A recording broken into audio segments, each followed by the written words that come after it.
بسم اللہ الرحمن الرحیم۔ السلام علیکم ورحمۃ اللہ وبرکاتہ۔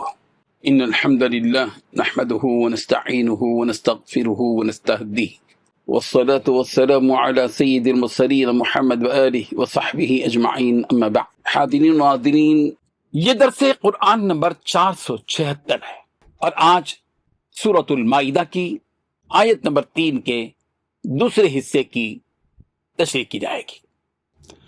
اعوذ باللہ من الشیطان الرجیم، بسم اللہ الرحمن الرحیم۔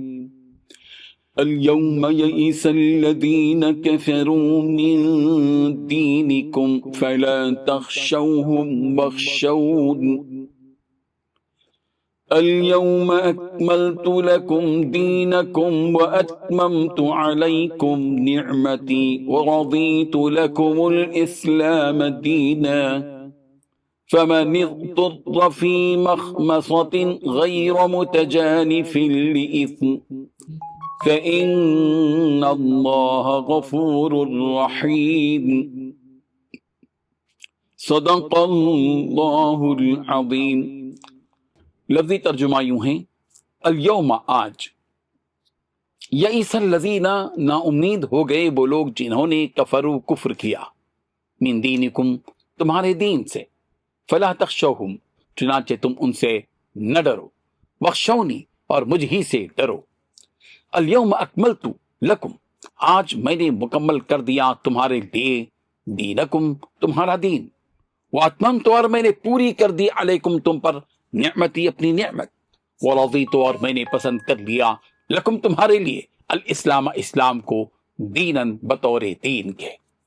فمن اضطر پھر جو لاچار ہو جائے، فی مخمصۃ بھوک میں، غیر متجانف لإثم مائل نہ ہونے والا ہو گناہ پر، فإن اللہ تو بلا شبہ اللہ غفور بہت بخشنے والا، رحیم نہایت رحم والا ہے۔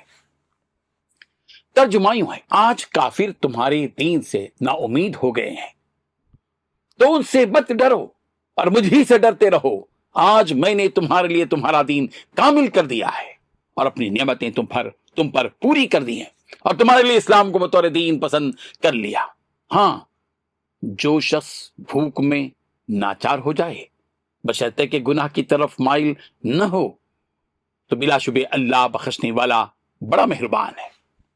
اس آیت کے دوسرے حصے میں 8 باتیں بیان کی گئی ہیں۔ پہلی بات، آج کافی لوگ تمہارے دین کے مغلوب ہونے سے نا امید ہو گئے ہیں۔ دوسری بات، لہذا ان سے مت ڈرو۔ تیسری بات، اور میرا ڈر دل میں رکھو۔ چوتھی بات، آج میں نے تمہارے لیے تمہارا دین مکمل کر دیا۔ پانچویں بات، تم پر اپنی نعمت پوری کر دی۔ چھٹی بات، تمہارے لیے اسلام کو دین کے طور پر ہمیشہ کے لیے پسند کیا۔ ساتویں بات، جو شخص شدید بھوک کے عالم میں بالکل مجبور ہو جائے بشرطے کہ گناہ کی رغبت کی بنا پر ایسا نہ کیا ہو۔ آٹھویں بات، بس بلا شبہ اللہ بہت معاف کرنے والا بڑا مہربان ہے۔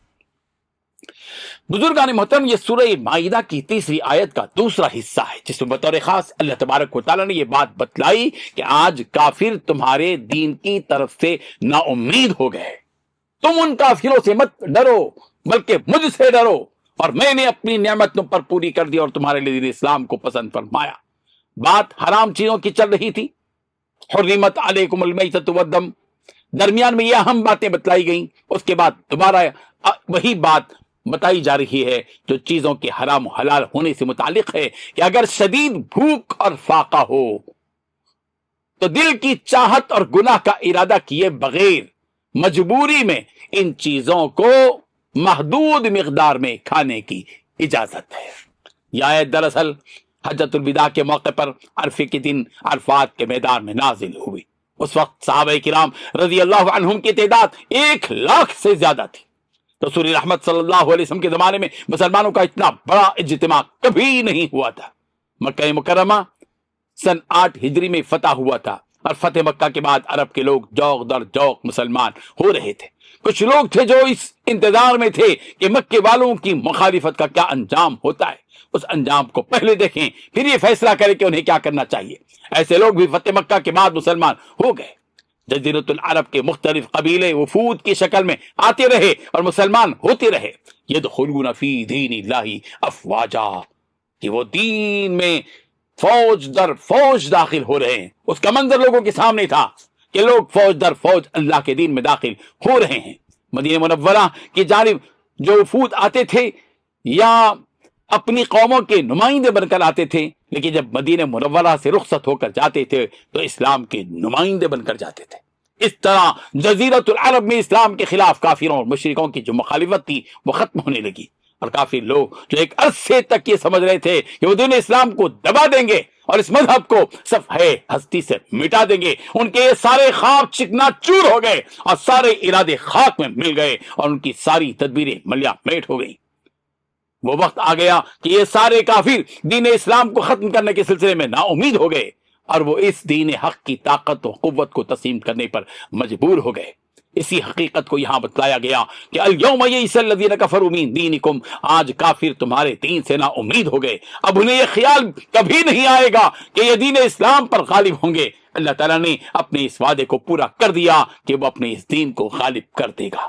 کہ هو الذی ارسل رسولہ بالہدی ودین الحق لیظہرہ علی الدین کلہ ولو کرہ المشرکون، اسی نے اپنے رسول کو، یعنی پروردگار نے اپنے رسول کو ہدایت اور سچے دین کے ساتھ بھیجا ہے کہ اسے دیگر تمام مذاہب پر غالب کر دے۔ بزرگان محترم، اگرچہ مشرک اس کو برا مانے کہ اسلام غالب ہو اور مشرکین اس کو برا مانے، اس کے باوجود بھی یہ دین غالب ہے۔ اس کے بعد ایمان والوں سے یہ بات کہی جا رہی کہ فلا تخشوہم واخشونی، اے مسلمانوں تم ان کافروں اور مشرکوں سے مت ڈرو بلکہ تم سب مجھ ہی سے ڈرو۔ یہ قرآن مجید کی دوسری آیتوں میں بھی موجود ہے۔ سورہ بقرہ کی آیت نمبر 150 میں یوں کہا گیا فلا تخشوہم واخشونی، تم ان سے نہ ڈرو مجھ ہی سے ڈرو۔ جب کوئی شخص اللہ سے ڈرنے کے بجائے کافروں اور مشرکوں سے ڈرنے کی بات کرتا ہے تو ایسے وقت ایک مومن کے دل و دماغ میں رب ذوالجلال کی قدرت و طاقت کا احساس پیدا ہو جانا چاہیے، اور اس کے دل سے یہ آواز نکلنی چاہیے کہ میں تو بس اللہ تعالیٰ سے ڈرتا ہوں۔ سورہ آل عمران کی آیت نمبر 173 میں 173 میں اس کیفیت کے پیدا کرنے کی ترغیب دی گئی۔ الذین قال لهم الناس ان الناس قد جمعوا لكم فاخشوهم فزادهم ایمانا وقالوا حسبنا اللہ ونعم الوکیل، وہ لوگ کہ جب ان سے لوگوں نے کہا کہ کافروں نے تمہارے مقابلے پر لشکر جمع کر لیے ہیں، تم ان سے خوف کھاؤ، تو اس بات نے انہیں ایمان میں اور اضافہ بڑھا دیا اور وہ کہنے لگے کہ ہمیں اللہ کافی ہے اور وہ بہت اچھا کارساز ہے۔ جس ملک میں ہم بھارتی مسلمان زندگی بسر کر رہے ہیں، بعض ظاہری حالات کی وجہ سے ممکن ہے کہ مسلمانوں کے دل میں کافروں اور مشرکوں کا خوف طاری ہو، مگر ایمان کی یہ قوت ہمیں پکار کر کہتی ہے کہ ہم بھارتی مسلمان ان فرقہ پرستوں سے ہرگز نہیں ڈریں گے۔ ہم تو اس رب ذوالجلال سے ڈرتے ہیں جس کے ہاتھ میں زمین و آسمان کی سلطنت ہے۔ اللہ تعالیٰ فلا تخشوہم واخشونی کے ذریعے بتلا رہے ہیں کہ کافروں کی مخالفت کی وجہ سے ان سے مت ڈرو بلکہ تم مجھ ہی سے ڈرو، میں تمہاری مدد کروں گا، تمہاری تائید کروں گا اور دنیا آخرت میں تم کو فوقیت اور سربلندی عطا کروں گا۔ اور پھر الیوم اکملت لکم دینکم واتممت علیکم نعمتی ورضیت لکم الاسلام دینا، آج کے دن میں نے تمہارے لیے تمہارے دین کو مکمل کر دیا ہے اور میں نے اپنی نعمت تم پر تمام کر دی ہے، اور میں نے تمہارے لیے اسلام کو دین کے طور پر اختیار کرنے کے لیے پسند کر لیا ہے۔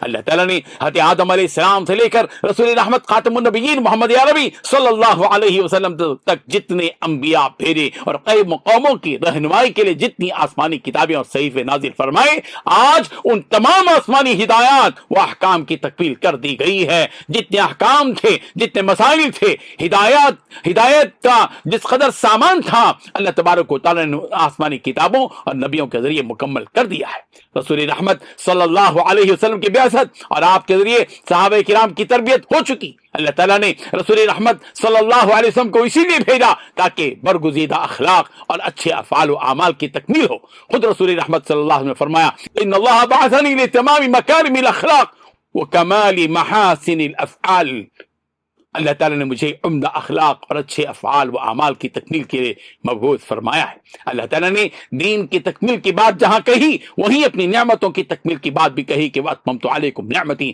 میں نے اپنی نعمت تم پر مکمل کر دی۔ مسلمانوں پر اللہ تعالیٰ کے ان احسانات کا ذکر کیا جا رہا ہے کہ ایسے احکامات تم پر نازل کیے گئے کہ اب تمہارے ساتھ کوئی مشرک حج نہیں کر سکے گا، غلبہ بھی تمہارا ہو گیا، اجتماعی طاقت بھی تمہاری ہو گئی، مکہ بھی فتح ہو گیا۔ اس لیے مسلمانوں کو ڈرنا نہیں چاہیے کسی اور سے، بلکہ ڈرنا تو صرف اللہ سے چاہیے۔ اللہ تعالیٰ ہم سب کو عمل کی توفیق عطا فرمائے، آمین۔ وآخر دعوانا ان الحمد للہ رب العالمین۔ ڈیلی درس قرآن کو سبسکرائب کیجئے، اپنے تاثرات اور مشورے ارسال کیجئے اور متعلقین کے گروپ بنا کر انہیں روزانہ درس قرآن بھیجیں اور اجر ثواب پائیں۔